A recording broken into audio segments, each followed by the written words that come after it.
Natalie Parker had grown up in the foster care system of Arizona, a child whose life began with abandonment. She never knew her parents. From the moment she was born, her mother signed the papers at the hospital, leaving her behind with nothing but a name. Nurses whispered that the woman was far too young, too unprepared for responsibility, and simply walked away. For Natalie, that decision would shape every moment of her childhood. She remembered birthdays in foster homes, candles glowing on cakes baked by caretakers, other children singing, and yet her wish was always the same. Every year, when she closed her eyes and blew out the candles, she prayed her mother would come back. She imagined a knock at the door, a woman appearing with open arms, explaining that it had all been a mistake, that she had been forced to leave her baby behind, but now she was ready to take her home. That fantasy lived with Natalie through every birthday, every Christmas, every long night when the other children fell asleep and she stared at the ceiling in silence.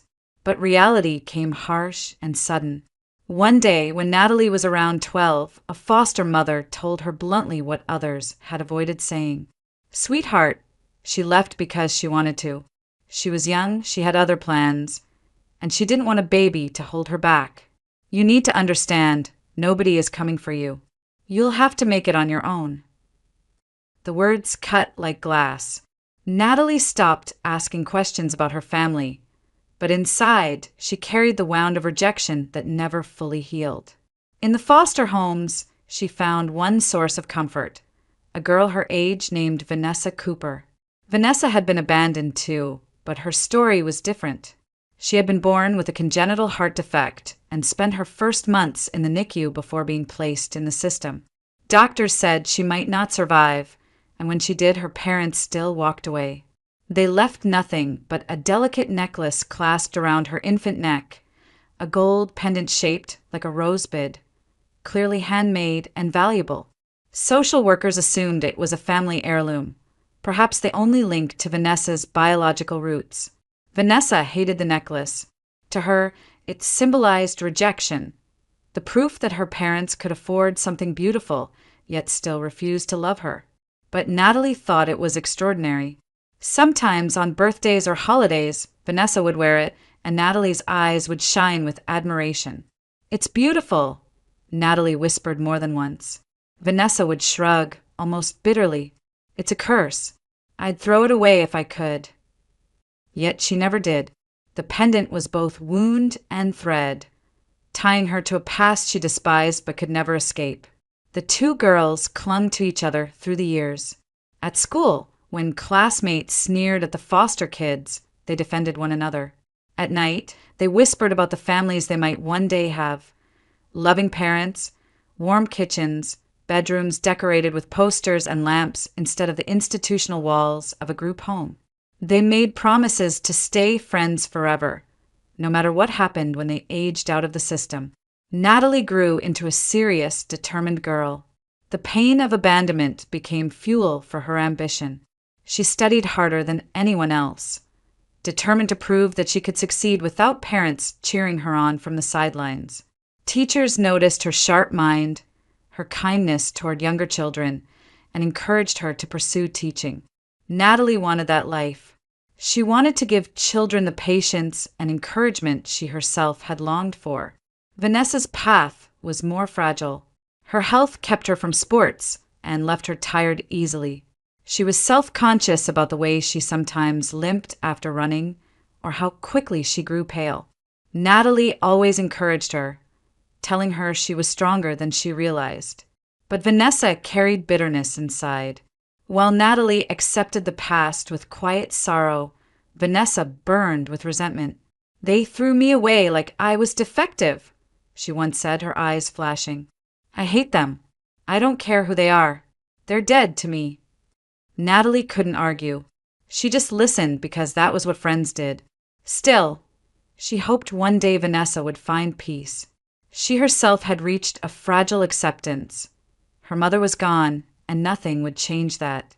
The best she could do was build a different kind of family someday, one that was chosen rather than inherited. Years later, Both girls would leave the foster system and begin adult lives on separate paths. But in those tender, formative years, when the sting of abandonment was fresh and hope flickered, like a candle against the dark, Natalie and Vanessa leaned on each other.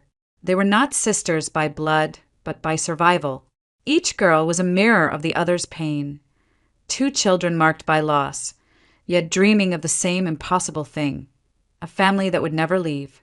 For Natalie, those dreams would shape the choices she made, guiding her toward love, loyalty, and the quiet strength that would one day be tested in ways she could never imagine. As Natalie Parker entered adulthood, the foster care system released her into the world with little more than a folder of documents and a state stipend to cover basic needs. Yet her determination carried her further than most expected. Teachers who had once seen her potential helped her secure scholarships and grants. She enrolled in a local college, majoring in education, with her heart set on becoming an elementary school teacher. For Natalie, it wasn't just about a career, it was a calling. She wanted to be the adult she herself had needed when she was a child, patient, encouraging, a steady presence for kids who might otherwise feel unseen. College was not easy. She worked part-time jobs, waiting tables, tutoring, even stocking shelves at night to pay for rent and groceries. But with every exhausting day, she kept her eyes on the finish line. For years later, she walked across the graduation stage in a borrowed cap and gown. For the first time in her life, as the crowd cheered for their sons and daughters, she didn't feel like an outsider. She had built something with her own hands, and that diploma was proof she could stand on her own. Vanessa's path looked very different. When she aged out of foster care, she was also granted a small apartment through a housing program for former foster youth. The place was barely more than a one-bedroom studio, drafty in the winter and stifling in the summer, but it was hers. She took pride in keeping it clean, even as she juggled grueling shifts at a manufacturing plant. Her health was fragile, the old heart condition often flaring under stress, but she refused to let it stop her. Co-workers noticed how she never complained, even when her hands trembled from exhaustion. Vanessa was resilient, but the sparkle in her laughter from childhood had dulled. She and Natalie stayed in touch, but the distance between their apartments and the weight of their separate lives meant visits grew rare. Phone calls replaced whispered secrets in the dark, and text messages became the thin thread tying them together. It was during this time that Natalie's life took an unexpected turn. One sunny afternoon, walking home from the library with a stack of books, she noticed a young man watching her with a sheepish smile. His name was Christopher Parker, a recent engineering graduate who had lost a bet with friends. As part of the game, he had to approach the first woman who crossed his path and ask for her number. Natalie laughed when he admitted it, amused by his honesty. She could have ignored him, but there was something genuine in his eyes, warmth, humor, a kind of earnestness she rarely encountered. What began as a dare turned into coffee dates, long walks under the Arizona sun, and late-night conversations that stretched until dawn. Christopher wasn't flashy. He didn't make grand promises or use empty words. He simply showed up, picking her up after work, asking about her day, listening when she spoke. For a girl who had grown up never trusting permanence, his steadiness was a balm she didn't know she needed. Within 2 years, Christopher proposed. He did it quietly, not in front of a crowd or with elaborate theatrics, but on a quiet evening in her tiny apartment, where the smell of takeout filled the air and textbooks were scattered across the couch. He pulled out a small velvet box, his hands trembling just enough to betray his nerves. "Natalie, you're my best friend. My home. Will you marry me?" Her yes came with tears not just of love, but of disbelief that someone truly wanted her for life. Still, beneath the joy, fear crept in. She dreaded meeting his parents. Natalie had always carried the stigma of being the foster kid. She worried Deborah and William Parker, an older couple with established roots, might see her as unworthy of their only son. The day finally came when Christopher introduced her to them. Natalie's hands shook as she stepped into their home, a modest but cozy house on the edge of Phoenix, surrounded by desert plants and a carefully tended garden. She expected polite smiles, maybe guarded questions. Instead, she was enveloped in warmth. Deborah Parker, with her silver hair pulled back neatly, clasped Natalie's hands and said, "We've heard so much about you. Welcome, sweetheart." William, tall and broad-shouldered, added with a grin, "Our boy's lucky. You're exactly what he needs." They didn't treat her like an outsider. They didn't ask about her past with suspicion. They welcomed her with casseroles, hugs, and stories about Christopher's childhood. Natalie, who had braced herself for rejection, found something she had never known before: parents who looked at her with unconditional kindness. Over dinner, Deborah insisted on serving her the choicest cuts, while William asked about her teaching job, nodding with pride when she spoke of her students. For the first time, she felt like she belonged at a family table not as a guest, but as a daughter. It was a turning point. Natalie had finally found the family she had dreamed of since she was a little girl blowing out candles in a foster home. She had Christopher, a man who loved her without condition, and she had in-laws who treated her as though she had always been theirs. The emptiness of her childhood began to feel less like a curse and more like the path that had led her here. Yet in the shadow of her happiness lay the quiet contrast of Vanessa's life. While Natalie stepped into warmth and stability, Vanessa was still working late nights, still coughing from exhaustion, still clutching the rose pendant she despised yet couldn't discard. Their destinies, once so entwined, now stretched in opposite directions.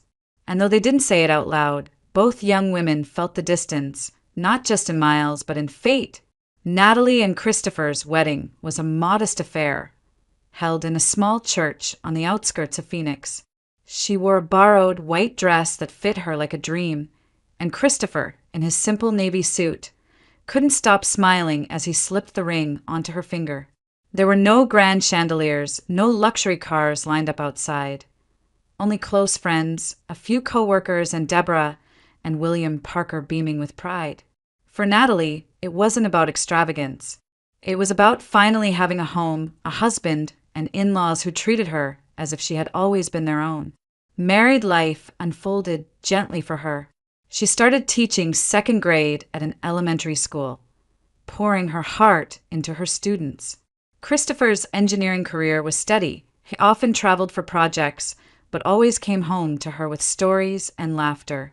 Their evenings together were simple but filled with warmth. Dinners at the kitchen table, long walks through desert trails, and quiet weekends tending Deborah's garden. Natalie carried the joy of belonging like a fragile flame, guarding it carefully against the winds of doubt that sometimes reminded her of her past. But while Natalie thrived, Vanessa's life spiraled into hardship. She had met a man through mutual friends, someone who promised love and protection. At first, he seemed charming, attentive, even protective. For a while, she believed she had found her own chance at happiness. But the mask slipped quickly. He became controlling, jealous, and eventually violent. The bruises on her arms and the fear in her eyes told a story she never wanted to speak aloud. When she discovered she was pregnant, he walked out without hesitation, leaving her alone in a dingy apartment with little more than unpaid bills and a future clouded by uncertainty. Vanessa sold her state-provided apartment, hoping to find something safer and closer to work. Instead, she ended up in a cramped rental on the poorer side of town, the kind of place where the walls were thin and the neighbors argued late into the night. The money from selling her apartment vanished quickly. Medical bills, rent deposits, and the basic expenses of preparing for a child drained it away. Soon, she was living paycheck to paycheck, her swollen belly making factory shifts unbearable. There were nights she went to bed hungry just to make sure she could save enough for baby clothes and formula. The baby, a little girl she named Harper, arrived on a cold winter night. Despite the pain and fear, Vanessa held her daughter with trembling arms and whispered, "You're my everything now." Harper became her reason to endure, the only light in an otherwise dark chapter. But the challenges of single motherhood weighed heavily on her frail health. Her congenital heart condition left her weak, and more than once she fainted at work or found herself unable to climb the stairs to her apartment without resting halfway. Natalie, though busy with her own new life, never forgot her friend. When she learned of Vanessa's struggles, she visited often, bringing groceries, diapers, and warm meals. Christopher helped where he could, fixing leaky pipes in Vanessa's apartment and watching Harper so Vanessa could rest. Deborah and William, upon hearing about the situation, quietly stepped in as well.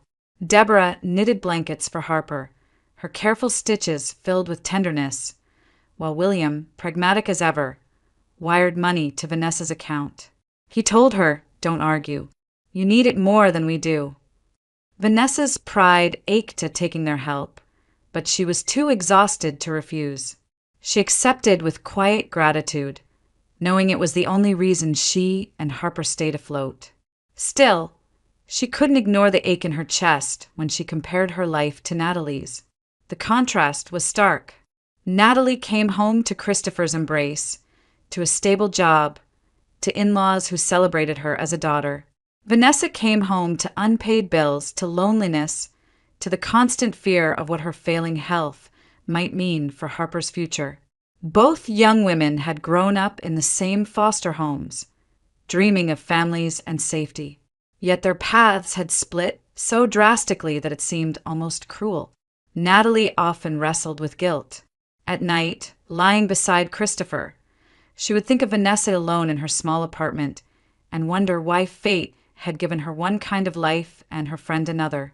She couldn't change Vanessa's past, but she vowed to never let her feel abandoned again. If there was one thing Natalie understood deeply, it was the pain of being left behind, and she refused to let Vanessa face it alone. Two girls, bound by childhood scars, had stepped into adulthood carrying the same wounds. Yet where Natalie's life blossomed with stability and love, Vanessa's was marked by hardship and betrayal. Their lives, once parallel, now diverged into two stories, one of fragile fulfillment, the other of relentless struggle. And though neither knew it yet, the invisible thread between them was far from cut. It was tightening, drawing them toward a truth that would one day upend everything. Life in the Parker family seemed almost idyllic, the kind of quiet stability Natalie Parker had once believed existed only in storybooks. Christopher's engineering projects often sent him across the state or even out of Arizona, leaving Natalie alone for days at a time. But she was never truly alone. Deborah and William Parker filled the space, welcoming her into their suburban home as if it had always belonged to her. Their house sat at the edge of Phoenix, where the sprawl of the city gave way to stretches of desert and open sky. It wasn't extravagant, but it was well-loved, a single-story ranch-style home with a wide front porch, a vegetable garden out back, and wind chimes that sang softly whenever the breeze rolled off the desert. Natalie loved everything about it. She loved how Deborah planted marigolds along the walkway every spring, insisting the flowers kept pests away.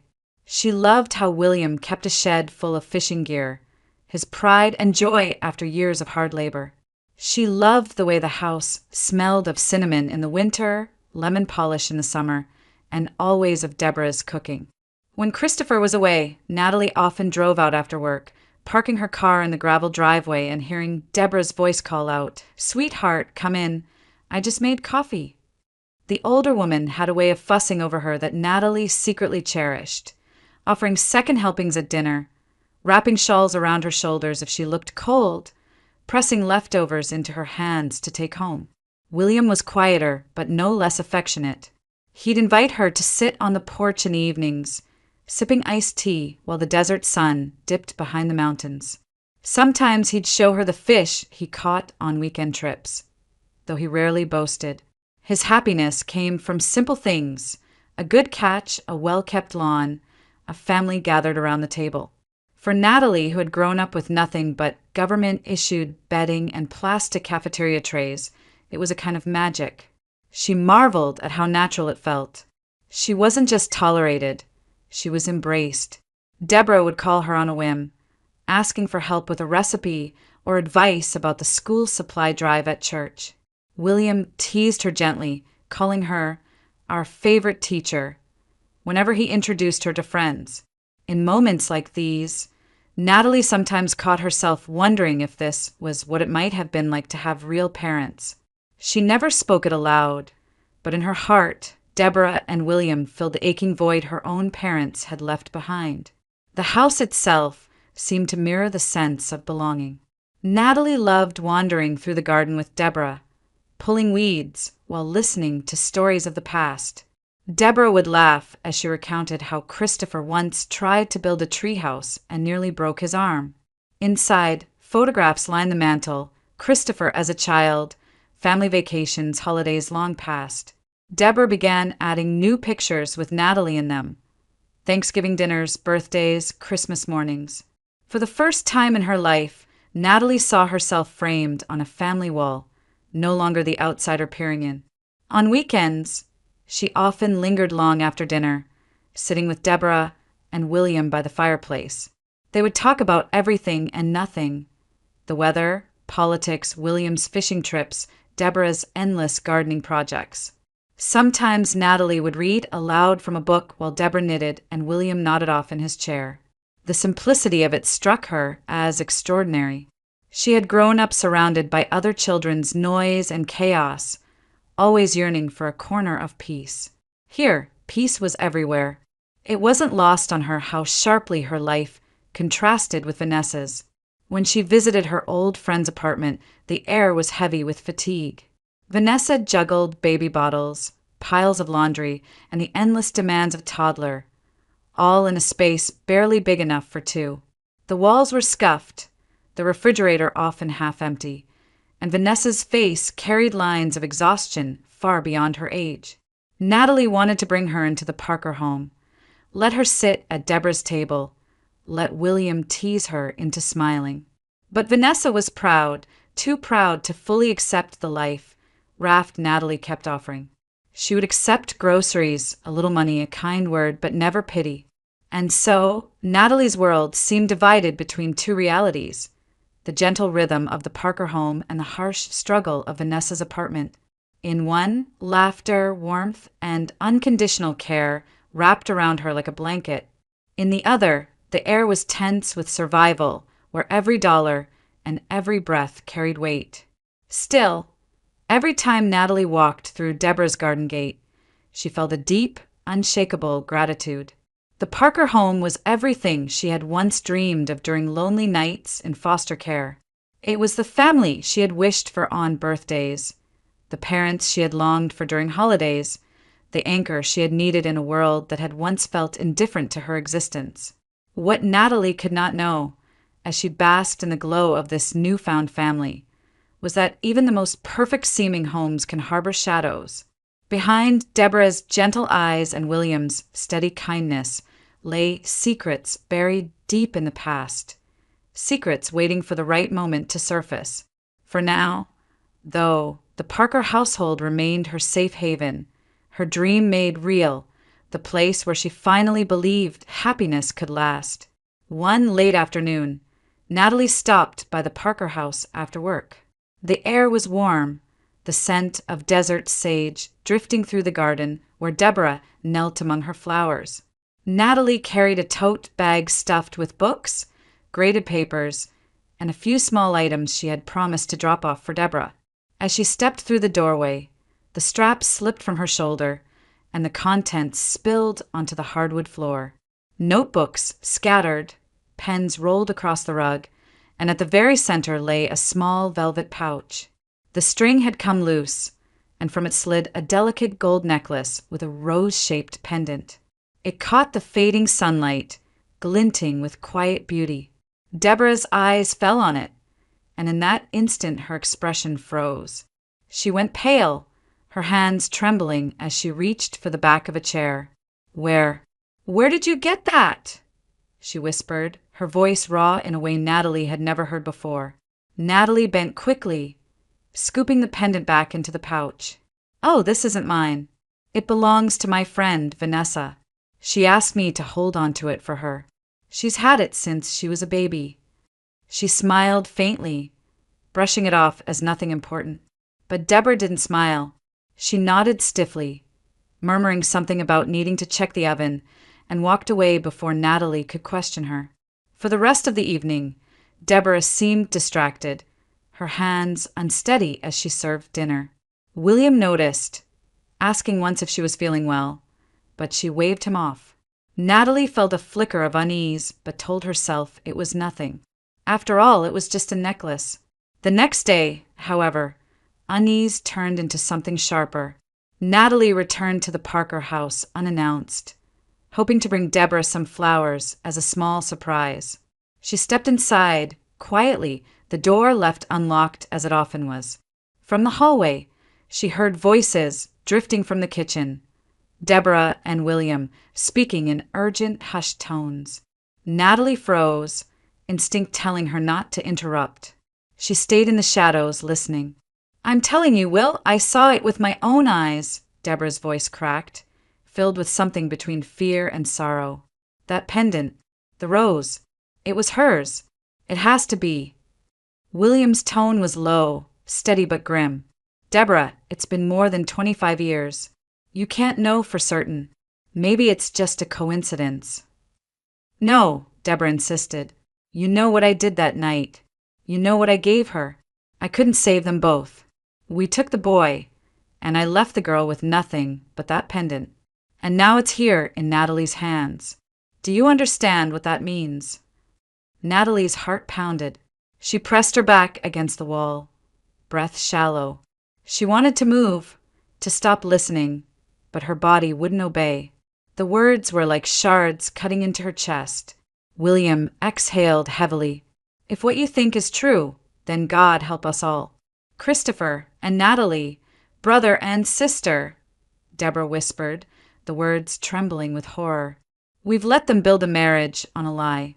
We've committed a sin that cannot be undone." The silence that followed was suffocating.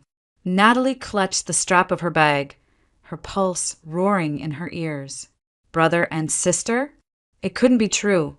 It couldn't. Her mind scrambled through memories, searching for anything, any sign that might prove or disprove what she had just heard. But all she could think of was Christopher's smile, their vows, the home they had built together. Her knees nearly buckled beneath her. She steadied herself against the wall, willing her breath to quiet, terrified they would hear her. Deborah's voice broke the silence again, softer this time, laden with guilt. "I thought I was saving a child. I never imagined this day would come. What have we done?" William's reply was little more than a growl. "We'll say nothing until we know for sure. No good can come from rushing to judgment. But Deborah, if it's true, if she is the one, then everything we've built will collapse." Natalie stumbled back, quietly, slipping out the front door before they could discover her. Outside, the desert sky was a blaze of orange and purple, but she saw none of it. Her world tilted, every certainty unraveling at once. The drive home blurred past her in fragments, the hum of the engine, the burn of tears in her eyes, the weight of those words echoing endlessly. Brother and sister. At home, Christopher greeted her cheerfully, kissing her cheek, asking about her day. She smiled faintly, nodding, but her chest tightened with every glance at him. She wanted to scream the truth she had overheard, to demand answers, yet fear sealed her lips. What if it was true? What if everything they had built was founded on something unthinkable? That night, Natalie lay awake, staring at the ceiling. The image of the necklace haunted her, the delicate rose pendant glimmering in Deborah's shocked eyes. It was no longer just a keepsake of Vanessa's. It was a key, a symbol of secrets buried long ago. And now those secrets threatened to shatter the family she had finally found. For the first time since marrying into the Parkers, Natalie felt the fragile walls of her dream life begin to crack. The perfect home, the loving in-laws, the safety she had clung to, they all trembled on the edge of collapse, their foundations shaken by a truth too dark to face. Natalie could not carry the weight of suspicion any longer. 2 days after overhearing Deborah and William's conversation, she returned to their house, her heart pounding so violently she felt it might give her away. Deborah welcomed her with her usual warm smile, but Natalie saw the flicker of unease in her eyes, as though the older woman sensed what was coming. When the three of them settled in the living room, Natalie clasped her hands tightly in her lap. Her voice was steady, though every nerve inside her shook. "I need you to tell me the truth," she said, looking from Deborah to William. "About the necklace. About what you were talking about the other night." Silence blanketed the room. Deborah's knitting needles fell into her lap, forgotten. William's jaw tightened, his gaze fixed on the floor. For a moment, Natalie thought they would deny everything, but then Deborah's shoulders sagged under the weight of decades. "You heard us," Deborah murmured, her voice low and trembling. "I should have known. I should have told you long ago."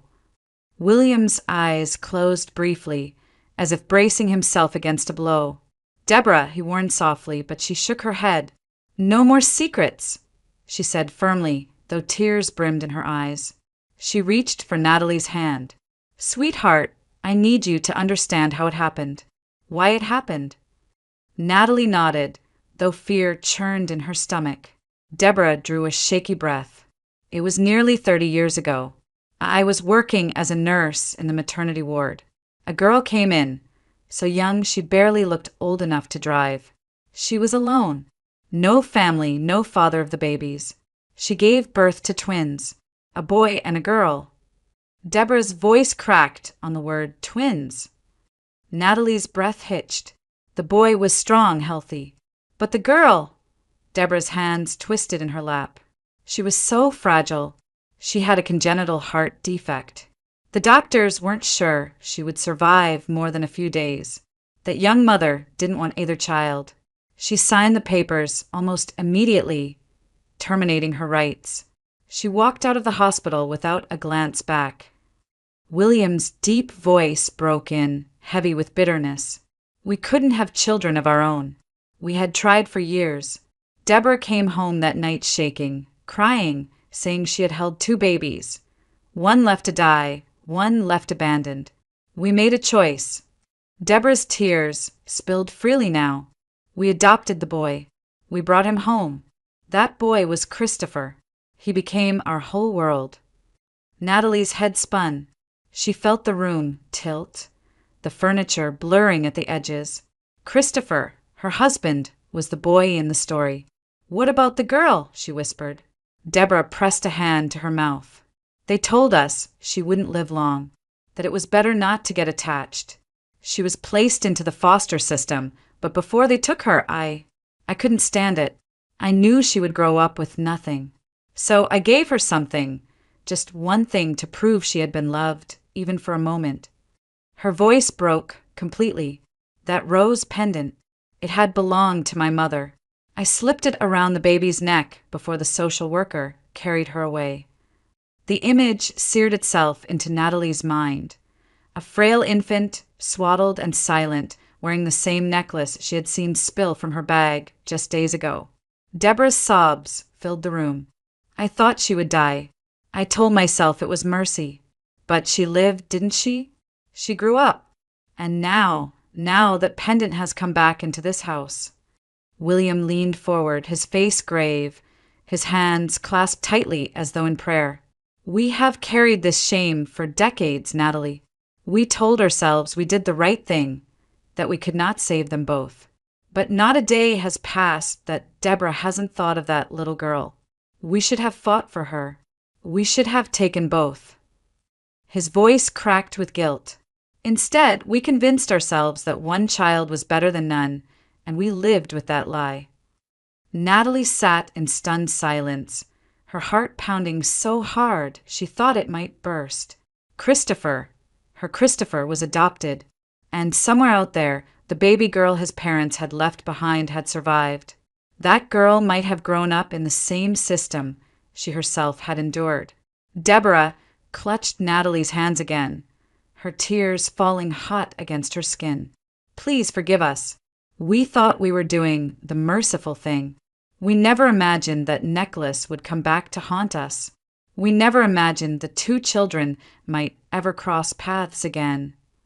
The words echoed in Natalie's chest like a thunderclap. Two children. Twins. Brother and sister. She stared at Deborah, at William, at the walls of the home that had once felt like her sanctuary and now seemed filled with shadows. The family she had cherished. The love she had trusted. Suddenly it all trembled on the edge of ruin. The confession left the room heavy with silence. Deborah's hands still trembled, her face pale as she clutched the armrest of her chair. William stared into the fire as though searching for absolution in the flames. But Natalie could barely breathe. Their words, twins abandoned, rose pendant, swirled inside her head until she thought she might collapse under their weight. Deborah's eyes found hers, wide and stricken. "Natalie," she whispered, "don't you see? You must be the girl. The necklace, it came from you. You and Christopher are the twins." The words struck like a physical blow. Natalie's stomach twisted violently. She wanted to deny it, to laugh it off, but Deborah's certainty left no room for escape. The idea was unbearable. Her marriage, the love she had built, the family she had finally found, all of it would be destroyed if this were true. William finally turned, his expression grim. "We can't jump to conclusions, Deborah. We have no proof beyond that necklace. But if she is right," he stopped, unable to finish. Natalie felt her pulse roar in her ears. Christopher knew nothing of this. He had lived his whole life believing Deborah and William were his real parents. To tell him he was adopted would be earth-shattering. To tell him he might have married his own sister, unthinkable. "I need air," Natalie whispered, rising unsteadily to her feet. But Deborah grabbed her hand, desperate. "Please, Natalie, you have to understand. We thought the girl was lost. We never dreamed she would survive, let alone end up here. How else could you have that necklace?" Natalie froze. She opened her mouth, then closed it again, her mind racing. The truth pressed against her lips like a secret trying to escape. Finally, she forced the words out. "It's not mine," she said softly. "That necklace, it doesn't belong to me." Deborah blinked, confusion etched across her face. "What are you talking about?"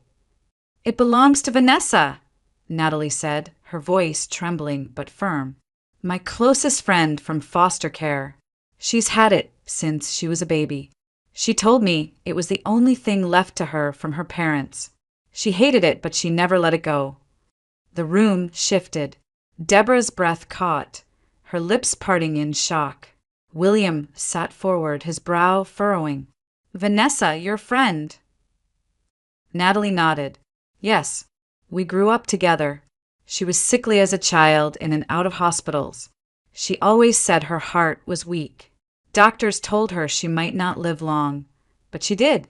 She carried that pendant her entire life, a gold rose, the same one you described." Deborah's hand flew to her mouth as tears welled again. "Dear God," she whispered. "Then she must be the girl, not you. She's the twin." Natalie's chest rose and fell rapidly.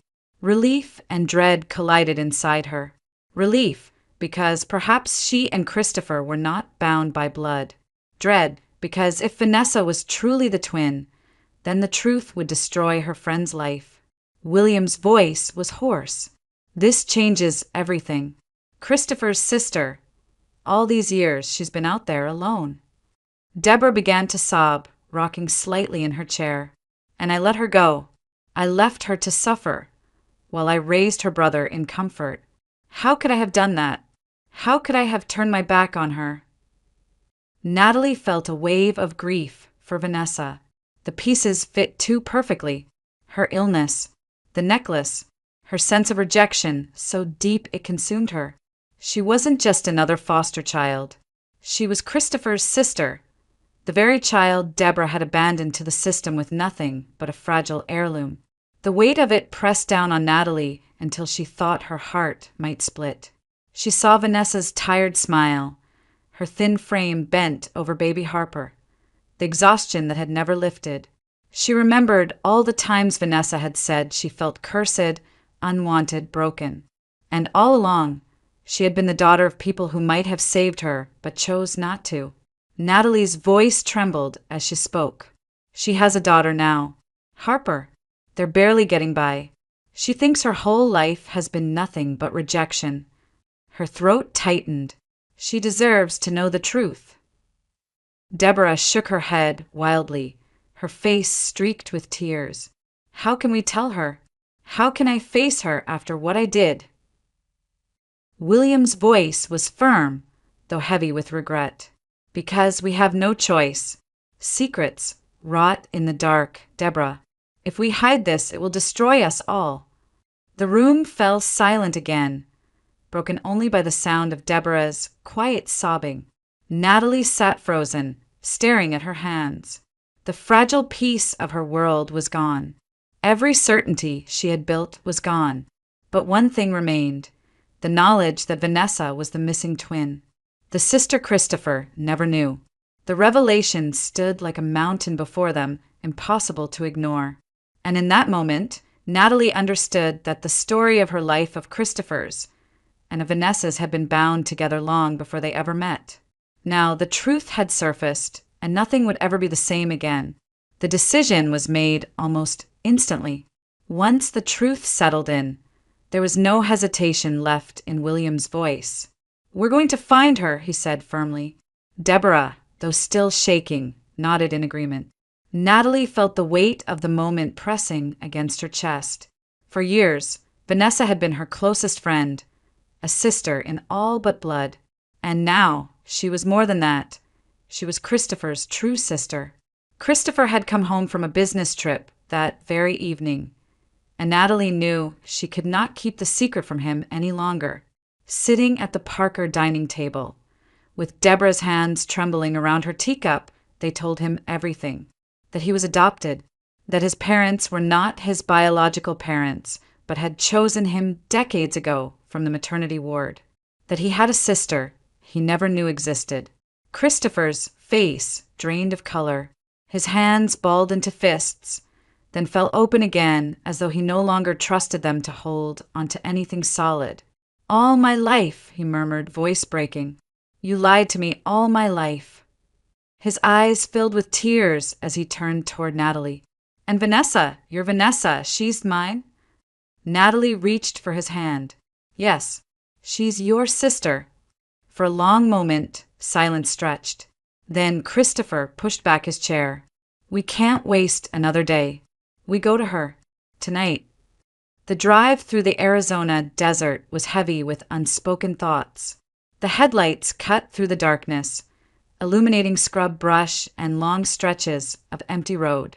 Natalie sat beside Christopher, her hand resting on his knee, though neither spoke much. In the back seat, Deborah stared out the window, lips moving silently in what could only be prayer, while William kept his hands steady on the wheel, jaw clenched with grim determination. Each mile carried a storm of emotions. Fear, of rejection, of what Vanessa might say. Shame for the choices made long ago, for the years lost. Hope that somehow, despite everything, a family could be mended. Natalie felt all of it pressing in, the air inside the car almost suffocating. They drove through the night, the desert stretching endlessly, stars burning bright above. At one point, Christopher whispered, "What if she hates me? What if she doesn't want to know me?" Natalie turned, her voice soft but firm. "Then at least she'll know the truth, and you'll know you tried." By dawn, they pulled into the tired neighborhood where Vanessa lived.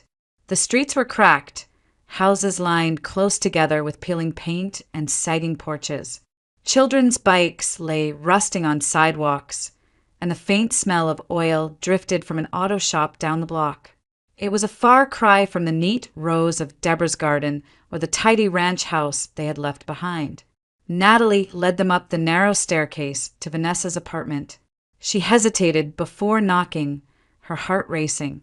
When the door opened, Vanessa stood there, her hair pulled back hastily, dark circles beneath her eyes. Harper clung to her leg, her tiny hand clutching a worn teddy bear. Natalie. Vanessa's voice was tired but surprised. What are you doing here so early? Natalie's throat tightened. She glanced back at Christopher, who looked as though the ground beneath him was crumbling. Deborah stepped forward, tears already streaming down her cheeks. Vanessa, Natalie said gently, there's something we need to tell you. Something you deserve to know. At first, Vanessa's guard went up. She crossed her arms, suspicion flashing in her eyes. But as Natalie spoke, laying out the story, Deborah's time as a nurse, the twins born decades ago, the mother who abandoned them, the pendant that never left Vanessa's neck, the suspicion gave way to shock. Vanessa's hand flew to her chest, fingers brushing the familiar shape of the rose pendant. No, she whispered, shaking her head. That can't be. Christopher's voice broke as he stepped forward. It's true.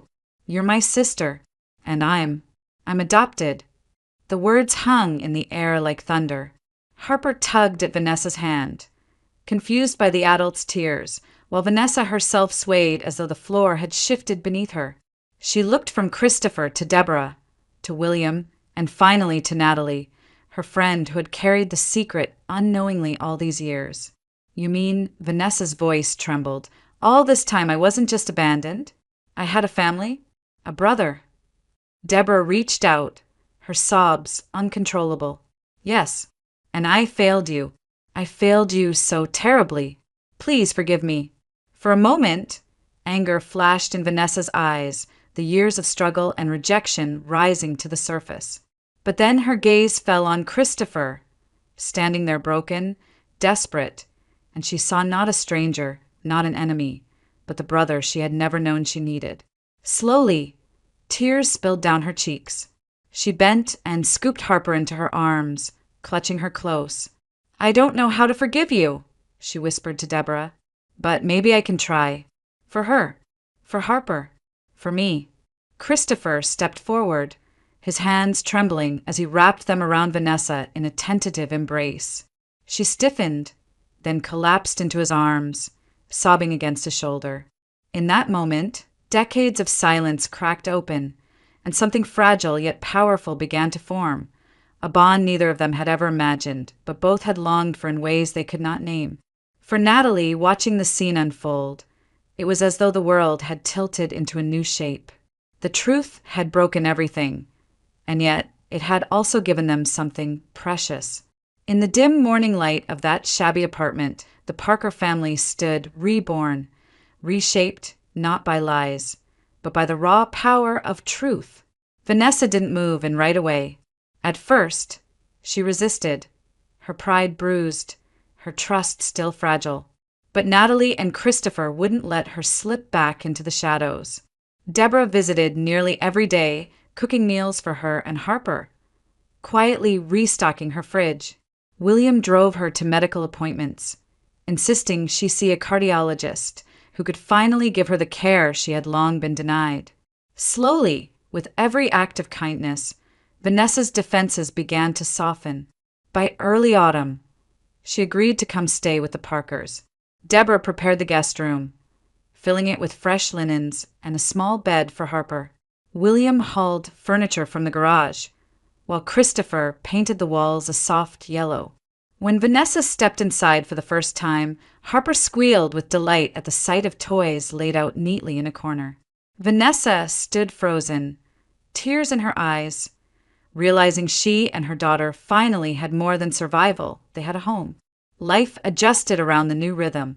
Natalie helped Vanessa apply for a position as a teacher's aide at her school, easing her into work that was gentler on her body. Vanessa, shy at first, soon found herself smiling as she read with the children, her natural warmth shining through. Harper thrived too, racing through the Parker backyard, her laughter ringing against the desert sky. For the first time in years, Vanessa allowed herself to exhale. Doctors confirmed her condition was serious but manageable with treatment and careful monitoring. The Parkers spared no effort. driving her to appointments, covering the costs her insurance couldn't, reminding her she was no longer alone in the fight. Each day, she felt the bitterness of her past loosen its grip. The anger that had once burned inside her was slowly replaced by something unfamiliar: belonging. Christopher struggled at first, reeling from the shock of learning his entire identity had been built on secrets. But as the weeks passed, he and Vanessa grew closer. They spent hours talking on the porch, sharing memories of foster homes, comparing scars from childhood, and filling in the years they had lost.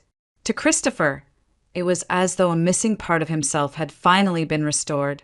To Vanessa, it was proof she had never been entirely abandoned. Her brother had always been out there, waiting, even if neither of them knew it. As Christmas approached, Deborah and William threw themselves into preparations. The Parker home glowed with string lights, a towering tree filling the living room with the scent of pine. Stockings were hung, one for each family member, including Vanessa and Harper. When Vanessa saw her name stitched carefully in red thread, she pressed a hand to her mouth, overwhelmed. Harper squealed at the sight of her stocking, clutching it like a treasure. On Christmas Eve, the entire family gathered around the table. Deborah served roast turkey with all the trimmings. William carved slices with steady hands, and Natalie carried dishes back and forth, her cheeks flushed from the kitchen's heat. Harper sat between Vanessa and Christopher, giggling as he made faces across the table. For a while, it was easy to forget the years of pain and distance. The house was alive with warmth, laughter, and the smell of cinnamon rolls baking in the oven. As the meal drew to a close, William raised his glass. His voice trembled as he looked around the table. "We've made mistakes. Mistakes I wish we could undo. But tonight, looking at all of you, I know we've been given a second chance. And I don't intend to waste it." His eyes lingered on Vanessa, then Harper. Family isn't about what we've lost. It's about what we choose to hold on to. Tears shimmered in Vanessa's eyes. She reached across the table, squeezing William's hand. "Thank you," she whispered. Later that evening, as gifts were exchanged and Harper tore through wrapping paper with delight, Natalie pulled Christopher aside, her hands resting lightly on her stomach. His eyes widened, and she nodded, tears spilling down her cheeks. "We're having a baby," she whispered. Christopher's arms wrapped around her instantly, laughter breaking through the tension that had lingered in his heart for weeks. He kissed her forehead, overwhelmed with joy. When they announced it to the family, Deborah cried openly, William clapped Christopher on the back, and Vanessa hugged Natalie tightly, whispering, "This baby will never know what it means to be alone." As the night wore on, Vanessa sat on the couch, Harper curled against her, watching Christopher and Natalie by the fire. For the first time, she felt no bitterness, no sharp sting of envy. Instead, she felt peace. She had a brother. She had a family. And though the scars of the past would never fully fade, they no longer defined her. Christopher caught her gaze across the room, and in that quiet moment, both siblings smiled. They had been separated at birth, their lives diverging in ways neither could have imagined. Yet here they were, reunited not by chance but by the persistence of truth. It was as though a missing half of themselves had finally come home. Natalie looked around the room. The twinkling lights, the warmth of Deborah's embrace, William's steady presence, Vanessa's quiet smile, Harper's laughter, and felt her chest swell with gratitude. She had once dreamed of a family while blowing out candles in a foster home. Now she had one. Not perfect, not free of mistakes, but real and whole. The night ended with everyone gathered around the tree. Harper fast asleep in Vanessa's arms, the fire crackling low. Deborah whispered a prayer of thanks.